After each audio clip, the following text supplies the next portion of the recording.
John King here for Kingdom MMA. Yes, mate. I am currently speaking with Chi Lewis-Parry. Chi Lewis-Parry, Chopper Chi, how are you doing?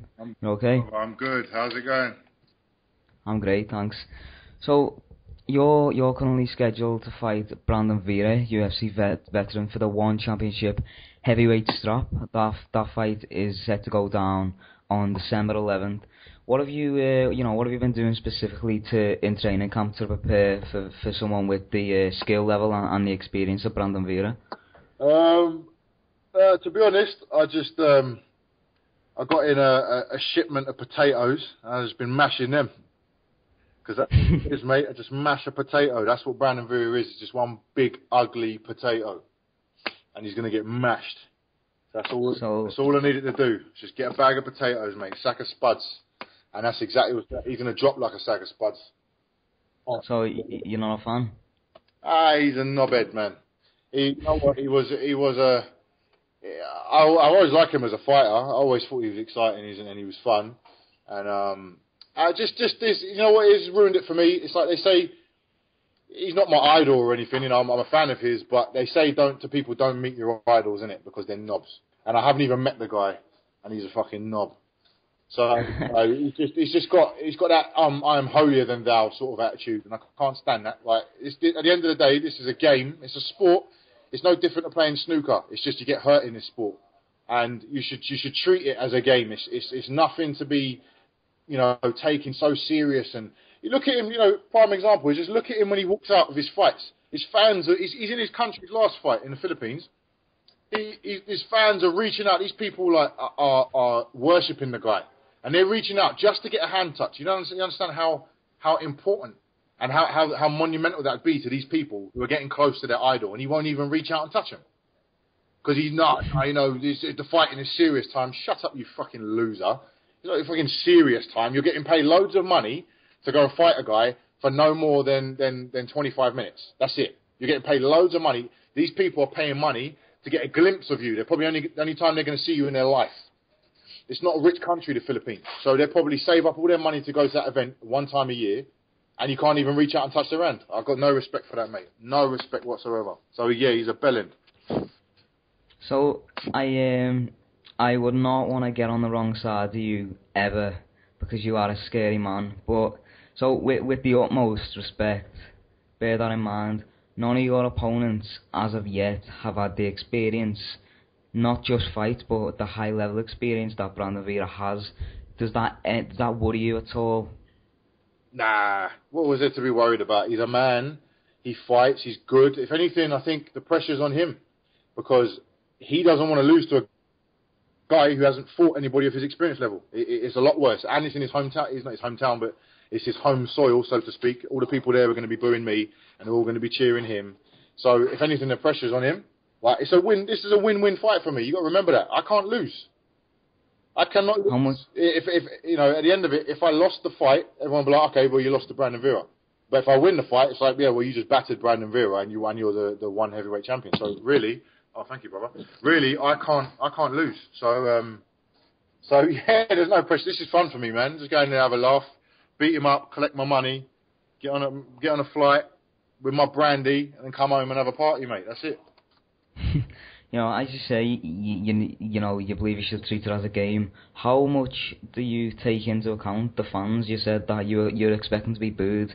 Will you be acknowledging that on the night, or will you not pay attention to that?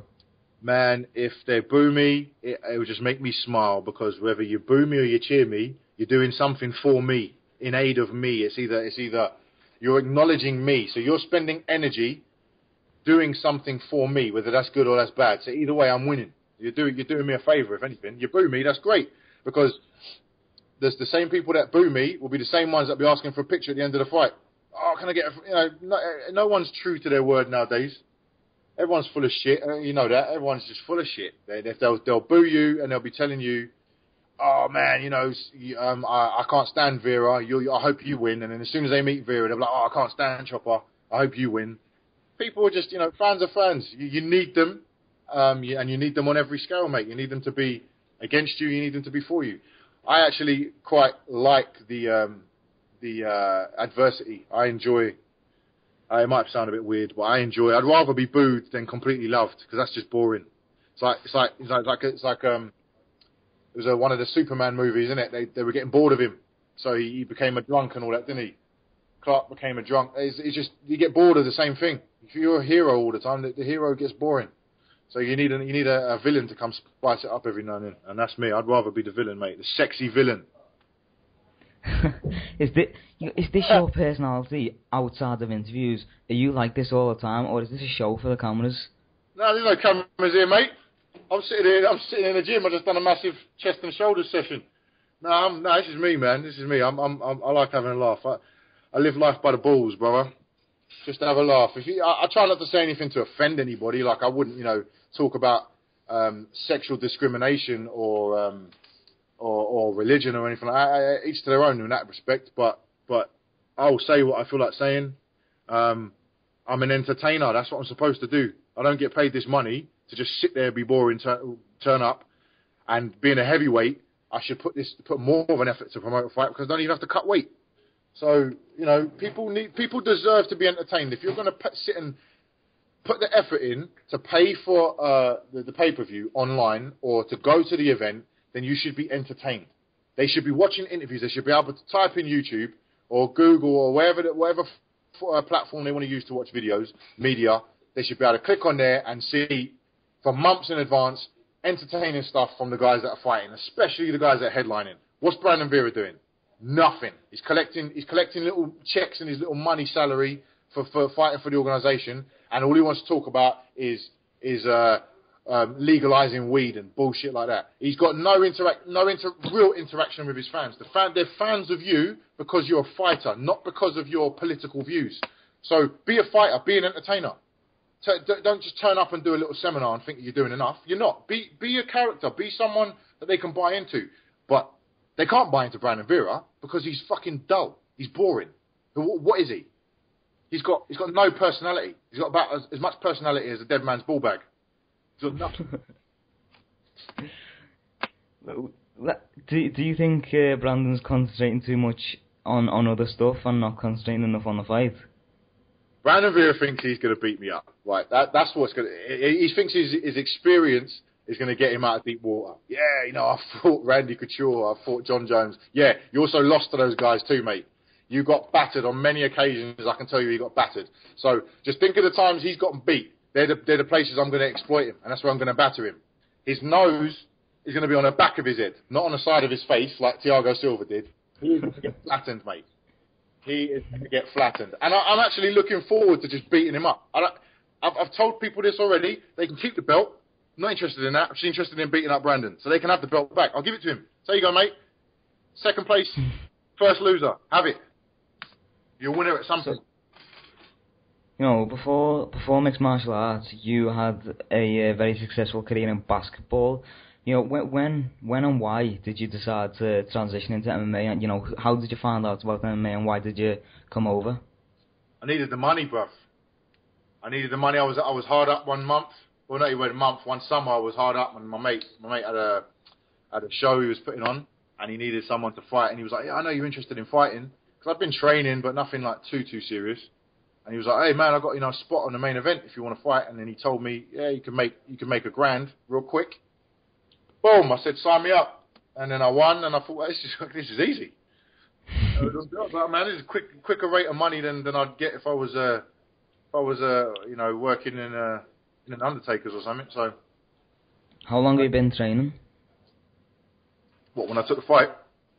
No, but your whole life. How long have you been training mixed martial arts? Oh, mixed martial arts. I did kickboxing when I was about 14, but nothing too serious. But MMA, I started, I guess, it was in 2006 with my current. At the moment, you compete in mixed martial arts and you compete in kickboxing. If I'm gonna put you on the spot, if you had to choose one, what sport would you pursue and why? Kickboxing. There's no stalling in it. It's just pure action, and the lights make me look better. you're known as a striker. You got numerous knockouts in both kickboxing and mixed martial arts, but you've got 2 submission wins on your martial arts record. How underrated do you believe your ground game is? Who are you training with? How elite is your ground game? I take pride in my ground game. Obviously, I prefer to stand because it's not because I prefer to stand or ground is no good. The fans want to see a stand-up knockout, and I'd run on the receiving end of a stand-up knockout. I'd be aiming for a knockout than to be submitted aiming for a submission. It's just unless you get one of those where you've got Frank Mir and Nogueira rolling around the floor, and it's just transition after transition. It's really exciting for people that know what's going on. Unless you get something like that, I don't really want to be involved in a submission win. That's not my first go-to. I'd much rather leave a guy Sparko or chickens looking for that knockout. It's a lot more entertaining. To answer your question, yeah, I think my ground game is underestimated. And I don't want to say much more than that. I like that because then people can go ahead and bring it to the ground, and they'll find out quick that they probably shouldn't have done that. How much are you in this sport to entertain people? Say if you're getting right, let's just say Brandon Vera beating you on the feet. Would you go for the takedown, or would you just go Hail Mary and try and knock him out? Nah, try and knock him out. Look, it's a show, mate. It's a show. No one goes to see the Fast and Furious for the love scenes. They go to see the cars blow up. That's what they go to see. Cars racing down the street, big highway chase. That's what you go to see. So, and in that going on, you got the good guys dying, you got the bad guys dying, but it's all that risk. It's the thrill.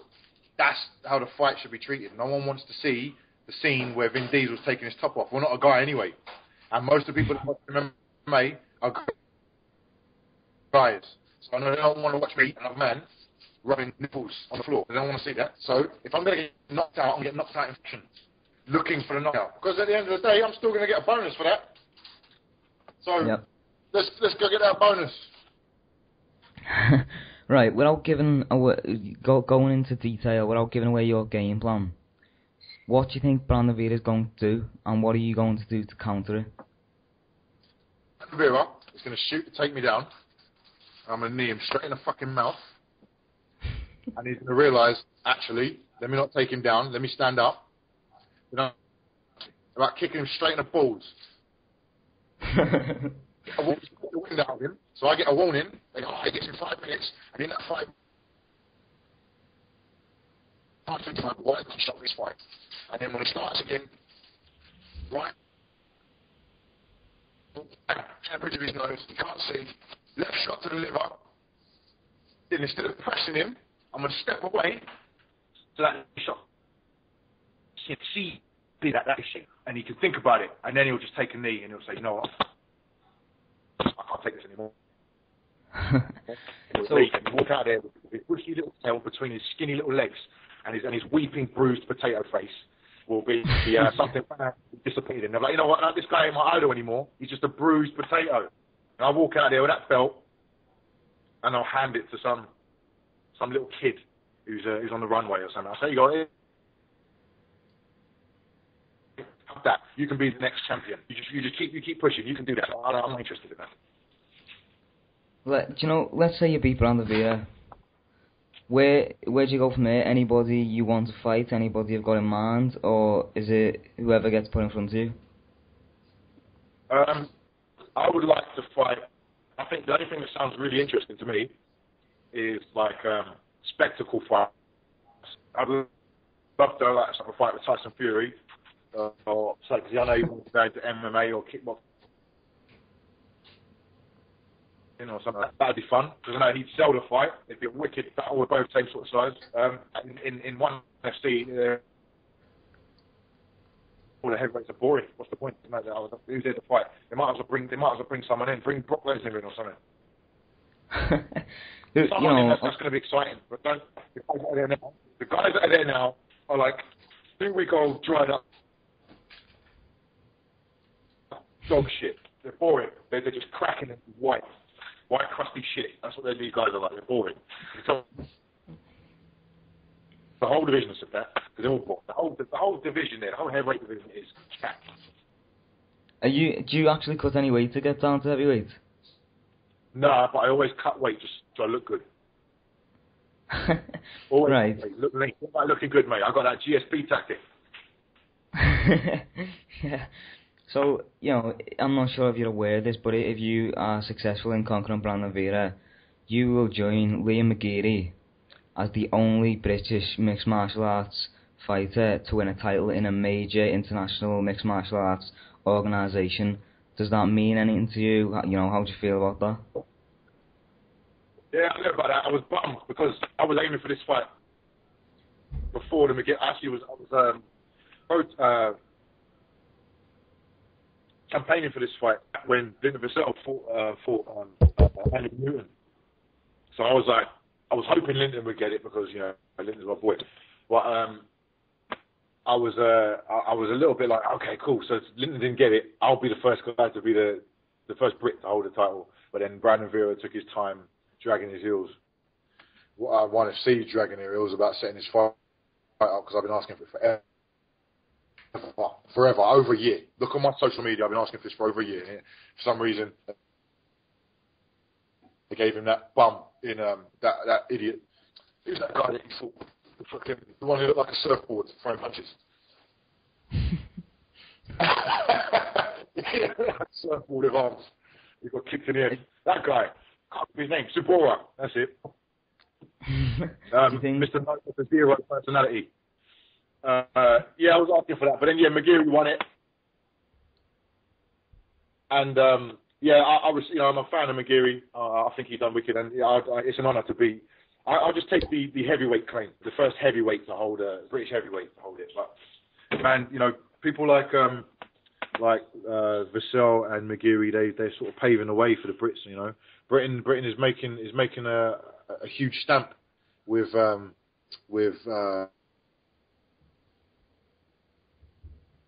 Michael Page and Paul Daly. We're sort of bringing up a new era. It's good to be a part of that. Right. Do you think Brandon, being honest, do you think Brandon's scared of you? Yeah, I think he's concerned. Scared is probably a bit of a juvenile word to use, but I think he's concerned because the pressure on him. All jokes aside, there's a lot of pressure. If he loses, he not only has he lost to the guy that has been talking the most shit about him, he also has lost in front of the organisation that wants him to win. Let's not talk silly buggers. They want him to win because he makes a lot of money. So I'm just going to foil their whole plan. They want Brandon to win because Brandon's the champ. It's valid. Yeah? Right, I'm just checking. Brandon's 38 years old. That's that question answers. Do you think if you beat him, do you think he retires? If I beat him? Yeah, do you think he retires? Nah, he won't go out and lost. He's making too much money, mate. He won't go out and lost. All right, cool. I'll see you. I'll give you a shot tomorrow. All right. Nah, he won't. He won't go out. Listen, you understand. The guy is making a lot. He's making more money than he was in the UFC. People don't realise that. The guy has got a happy little home. He'll be there until he looks like John Cleese. He'll be as old as John Cleese fighting for ONE FC. I promise you. So, obviously, as I mentioned earlier, Brandon's had UFC experience. He's had a lot of fights in mixed martial arts, but do you think he's being hyped up too much? It seems like he's been on a decline late. He went 0-2 in his last 2 UFC fights, and then he won his last fight against the fighter that you referred to as a bum. Do you think he's being overrated? Of course. Yeah, but then who are we comparing him to? Do you know what I mean? By far, he's the most decorated, most accomplished, and most exciting fighter in the whole organisation. Because the heavyweight division's got about 3 people in it. So of course they're going to hype him because they've got no one else to hype. They should have been hyping me, but they haven't been doing that. They should have been doing that a lot more than they've been doing him. But I understand the business of it. The guy makes them money. he's a veteran of the UFC. He's fought a who's who of people. Whether he's lost or not, he's gone in and he's put on good performances. Not once has he gone in there and looked completely overmatched, except for the Thiago Silva fight. And that, Thiago Silva came out and he tested positive for something, didn't he? He was just manhandling him. But other than that, he's never really looked outclassed. He's just come up short on many occasions. But he's a tough guy. He's a very, very tough guy. And I sort of pride myself on fighting a guy who, on paper, should beat me. And in terms of fans' opinions and other fighters' opinions, they probably think the same thing. But Brandon Vera should win. Chi's not experienced enough. But that's absolutely great, because it just means that I will ascend even quicker by beating him. So it's fantastic. Can't wait. But they are hype. He's getting a lot of hype, but I understand it. Who else they got to hype? They got someone else to hype. So to be honest, mate, you're getting your own hype from people seeing your knockouts every day on YouTube. They're seeing how talented you are and how fun you are to watch. So even without the hype from the promotion, you're a pretty well-known name now in mixed martial arts. Thank you, man. I appreciate that. I think it's very important for fighters to almost self-manage. You've got to be in control. You can't rely on these promotions unless they're a big promotion and they really favour you. No one's going to do you any favours. So they're not going to shout you out. Look, let's just put it plain and simple. Brandon Vera was the only one at the press conference. I wonder why. Because they didn't want me to outshine him. I would have outshone Brandon in front of his people. I'd have made him look like a mug. They couldn't have that.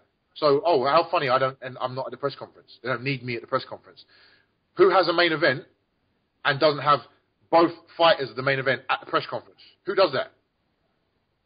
Because I would make Brandon look stupid. I'm too witty, I'm too quick, I'm too clever for him. All he would have done is sat there and be boring. It'd have been like playing a game of marbles when you're in your 30s. It's boring. It's great when you're 8, but it's boring when you're 30. You lose interest real quick. It's like pulling at teeth when I'm talking about this stuff, because I just don't feel like people back the right horse. They'd rather stick with Old Faithful because Old Faithful's got a great track record.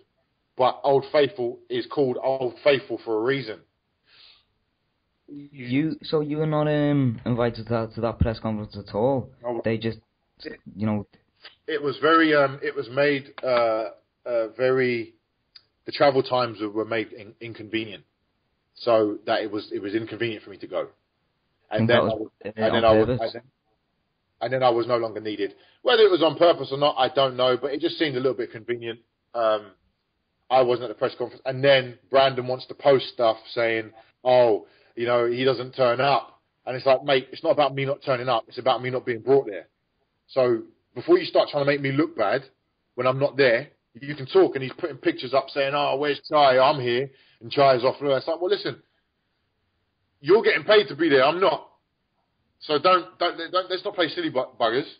This is a fucking, let's be fair. If you want to be fair, I'm not going to give up my training time to go and do a press conference that I'm not getting paid for, which is an inconvenience for me. You're telling me last minute that I've got to get on a flight, tomorrow? It doesn't work like that. I've got a life outside of this. Fighting does not define me. I have a life outside. I have a family. I have a life. I have things that I do. This isn't the only thing in my life. Like, if I couldn't fight tomorrow, I would not cry about it. I'd be like, okay, fine, I'll entertain people in another way. I'll probably run around doing a helicopter with my dick. That's fucking entertaining. Some people find that funny. I might make more money doing that. You never know. Right. It just doesn't. This isn't the be all and end all. That's the problem with people. They say, "Oh my God, this is life. Fighting is life."